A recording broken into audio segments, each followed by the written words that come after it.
Sorry. Well, hello and welcome, everyone. Today on KikiBookSesh, we're diving into The Giver by Lois Lowry, a classic sci-fi story set in a community where everything is cold, controlled, calm, and carefully planned. In this world, there's no pain, no fear, no choices, and no memories of the past. We follow a 12-year-old boy named Jonas who is chosen for a rare and important role, the receiver of memory, the only person allowed to hold the truth about what life used to be. Guided by the mysterious old man known as the Giver, Jonas begins to see colors, emotions, and experiences his society has erased in the name of sameness. But as Jonas learns what his community has sacrificed to maintain perfection, he's forced to decide whether living without pain is worth living without freedom and love. It's a thoughtful, emotional sci fi journey that opens up big questions about individuality, memory, and what it really means to be alive. Let's get into it. And just remember, folks, one thing I always stand by: those who forget the past are doomed to repeat history. Rae and Sage talk The Giver, chapters 1 through 3. Hi, everybody, I'm Sage. And I'm Rae, and we're Kiki Booksesh. Today we're discussing The Giver by Lois Lowry. Okay, Sage, we just finished chapters 1 through 3 of The Giver, and I have thoughts. Same here, Rae. This community is calm on the outside, but underneath it feels unsettling, like smiling but definitely hiding something. Yeah, that is the vibe of the first couple of chapters. Definitely. You could tell that there's more, like, behind the scenes that than what the government is allowing them to know. All right, let's get into it. Our first discussion topic is family units and feelings rituals. So, first off, every family unit has a mother, a father, a son, and a daughter. Perfectly balanced, government approved. The elders literally assign the kids too. Parents don't get to choose names or anything. It's like adopting from a vending machine. They don't get to choice of birthing their own children or having kids or not. And this also relates to the birth mother thing that we're going to get into later because it's seen as not a great job. Like, because you only get 3 years. And in those 3 years, you have to have three babies. And then you get put to hard labor for the rest of your life. And you're only like 12. When you get assigned this role, Yeah, it's crazy. which we'll discuss more of that later. Yeah. I actually think that the nightly feelings sharing time is interesting, though. Yeah, because we didn't have a lot of sharing our feelings with one another Yeah. in previous generations or our childhood. Yeah. Before the 2000s, parents sharing their feelings was not a huge thing. But on the other hand, the way they're doing the gentle parenting in the dystopian way, encouraging kids to talk about emotions, explaining themselves, and listening to others' feelings. Yeah. It's a great way. Like, they're doing the gentle parenting right. It feels like. Because they're not letting their kids, run around and be hellions. I mean, yes, But that part of this, they're still understanding that this is wrong. You don't do this. How would you feel if someone did this to you? right, that part of the society seems great. But what's hiding underneath? Um, Jonas was very nervous about his ceremony of 12. And that feels super relatable to anyone who's a preteen. You never know what's gonna like. You're usually up in the air about like what you want to be, when you get older and all that kind of stuff.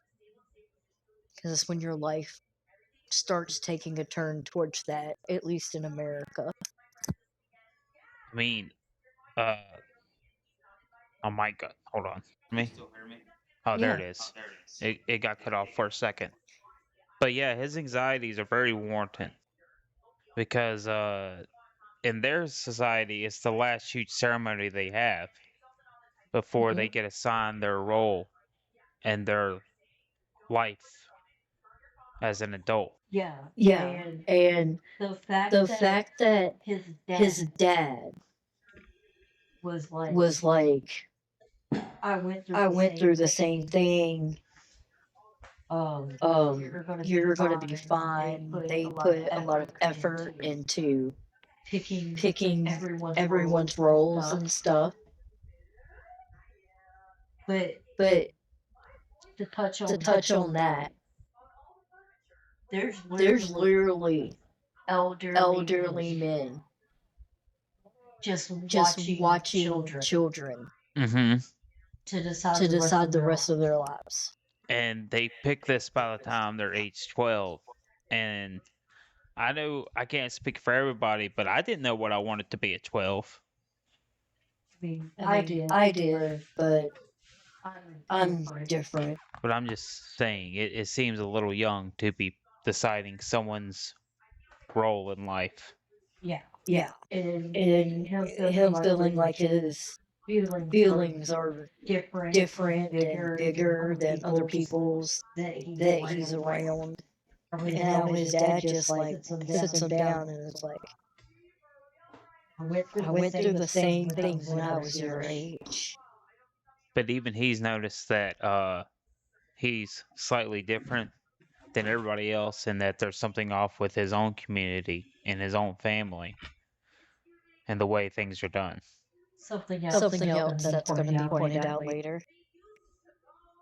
is one of those instances where he notices he's different. Speaking of noticing he's different, something that stuck out to me was how they talked about the people who were different. The prejudice, kind Yeah. of hinting on some racism or prejudice. Well, not exactly, because they were trying to teach a lesson Yeah, that it wasn't okay. to be that way. Yeah. That just because someone acts different or looks different doesn't mean they're a bad person. But the term they used was animal to describe these people. It was a child Yeah. that kept jumping to the front of the line at the slide, and the daughter Jonas's sister Lily gets really upset about it. Uh, didn't the child have like a mental disorder They're not sure. of why they just kept jumping to the front and cutting? Like they were saying that they might not have known the rules Ah, because they were from a different community, and not every community is run exactly the same. yeah. So we don't know how far the government's power stretches for them. Yeah, in the vein of Hunger Games, every section is run differently. Which, of course, is its own kind of prejudice, though. Yeah, the everyone must be the same or you're wrong kind of vibes, because everyone wears the same clothes basically, depending on their ages And and their jobs when they get older. but that's like going back to that. You said that his dad was a nurturer, where his mom is basically a lawyer or a judge, and that was assigned to her at 12 years 12. old, Yeah, and she started practicing law. which is crazy. Like now she literally says whether people get released, which Uh, we don't know the full extent of that yet. But apparently, that is the ultimate form of punishment for criminals, or Mhm. that's a form of mercy for people who are about to die. Yeah, because they release babies, elderlies, and criminals. And speaking But of it children, does come up later. yeah, but speaking of children, and the father in the nurturing center, there was a new child that was born recently, Which is fun because they're gay. and his name's Gabriel. Jonas's dad bringing home the new child, Gabriel, was really sweet. And the fact that he cared for him so much that he asked his job if he could bring it home so it could get extra attention, so it might I survive. was going to ask you how they allowed him to have a third child when I thought each family was only allowed two. Yeah, because after, like, during the day and after when the ceremony of one happens, the baby's gonna go, or whenever the baby gets better, it's gonna not be in their house Oh, at night okay. So anymore. after he gets better or turns a certain age, he gets assigned to a family. Yeah, just like all the other ones did. Yeah, and explaining why he was worried about Gabe's development. Like he really cares about the kids that are born under his watch. Yeah, because it's kind of hard not to. He's literally. They saw at 12 that he was a nurturer, and he was gonna be a good parent. And even though they have forgotten the past, he understands that the children are the future. I loved how Lily was asking him questions, so he started showing her like things that she could do with the baby and explaining things dealing with the baby to her. So that may be signs to her being a nurturer in the future. Well, she did say that she wanted to be a birth mother. And then And then the rest of her family was no. no, No. which that comes up in a little bit. Um Meanwhile, Jonas is getting annoyed at Lily, like a typical older sibling. Like he's getting snippy with her and stuff. Yeah, and him being like kind of sarcastic and stuff. Even if it's just in his own head. Cause like he's like, oh, so you already know what you want to be. Yeah. And he doesn't know, like, none of the interests that his friends have taken really interest him. Nope, no. So it's like, None of the what am I going to do? none of the laboring trades like metalworking, woodworking, anything like that. Food, working out in Food, the fields. working out in the fields. None of the child care or the law. Yeah. None of that interested him. Speaking of the law, there was so many rules that they had to explain in the first couple of chapters. Yeah, like we've touched on a few of them already. Like the perfect family setup, one mother, one father, one son, one daughter. Um One of the rules that stood out to me is that they weren't allowed to that everybody apparently got around on bikes. Yeah. Uh And like I think they might have like a bus or something, like the school buses and stuff. But I think outside of that, it's like no one has a personal vehicle.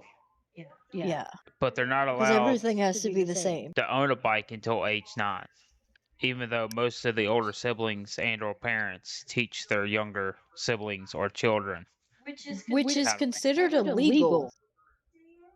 They But overlook no it. one ever gives a crap about it because it's so like such a small thing. See, that's something else. Something like that I will overlook. But somebody saying something wrong, like Or their ribbon being messed up. Or their clothes not being clean. proper, they'll be called out for it. Yeah, which is so annoying. And Because they literally have public announcements calling you out in front of the whole community without even saying your name. Yeah, and going back to the bike thing, I personally had one at like 3 to 4 years old and was learning at like 2. I had like a tricycle at a young age and a bike most of my life. And then there's like strict dress codes, especially for the females. Like that's Their a hair very has to be tied up. it's a very like the boys seem to have a little more leniency, so that leans into a more massage. That's how it always goes. But yeah, humiliation as a discipline. Yeah, like if a girl's hair ribbon is tied the wrong way, or or somebody's shirt collar just happens to be slightly messy. Or if you take an apple without permission, or you're too loud. And of course, they're not the children or the adults are not allowed to brag. There's no lying. They're not allowed to ask for extra food or handouts. Which leads to the apple incident. Mm-hmm. The apple changing in Jonas's hands. Like, what was that? Like that defies the laws of physics that they're taught, if they're taught any laws of physics at all. They are because he was like, what? Apples aren't supposed to do that. Like he was tossing a baseball around, and then No, it was an apple. But they were tossing it like it was a baseball. yeah. And what did it do exactly? It changed. Like color. I think it turned gold or something. Oh, the color changed because he started to see colors differently than everybody else. Well, not yet. He's starting, They haven't blocked him on that just yet. but he's starting to see things differently. Yeah. But basically, he saw something that defied the physics that he has learned. Yeah, so he took the apple and was like, I'm going to look into this more because is it a weird apple or am I weird? Like, I have questions. Jonas has questions. We all have questions at this point.